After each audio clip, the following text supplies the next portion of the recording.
Traffic পুলিশের তৎপরতা হারিয়ে যাওয়া বাচ্চা শিশুকে ফিরে পেল মা।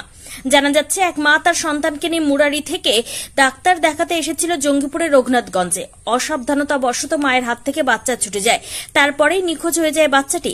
বাচ্চার মা অনেক খোঁজাখুঁজি করে পায় না। এদিকে এক জায়গায় দাঁড়িয়ে কান্না করছিল 6 বছরের শিশু। শিশুকে দেখতে পেয়ে রঘুনাথগঞ্জের ট্রাফিক ওসি শিবপ্রসাদ ঘোষ সেই শিশুর কাছে যায় এবং শিশুকে কান্না করা দেখে রঘুনাথগঞ্জ দাদা ঠাকুর মোড়ে ট্রাফিক অফিসে নিয়ে আসে। শিশুটি তখন কিছুই বলতে পারছিল না। রঘুনাথগঞ্জ ট্রাফিক ওসি শিশুর মায়ের খোঁজ চালাতে শুরু করে। তারপরে এক ডাক্তারের চেম্বারে ওই শিশুর মায়ের খোঁজ পায়। তাকে ডেকে পাঠানো হয় ট্রাফিক অফিসে এবং শিশুকে মায়ের কোলে ফিরিয়ে দেয় ট্রাফিক ওসি। আমরা বিগত দিনেও খবর করেছি, জঙ্গিপুর মহকুমা হাসপাতালে ডাক্তার দেখাতে এসে কিছুদিন আগে একটি শিশু হারিয়ে গিয়েছিল। শিশুটির মা রঘুনাথগঞ্জ ট্রাফিক ওসি শিবপ্রসাদ ঘোষকে জানাতেই শিশুটিকে খুঁজতে সক্ষম হয় এবং তার মায়ের কাছে ফিরিয়ে দেয়।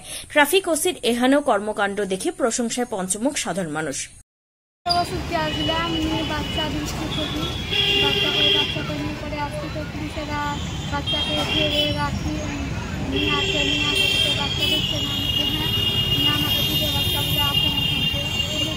আপনার বাচ্চা হারিয়ে গেছিল, কে পেল? পুলিশগুলো আপনার কাছে কি বললো?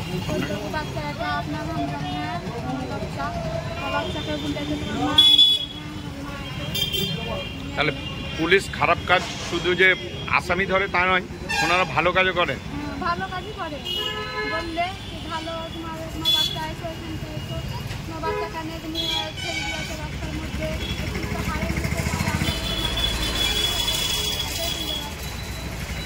আপনার নাম কি? বাড়ি কোথায় আপনার? বাড়ি এখানে ওষুধ কিনতে এসেছিলেন?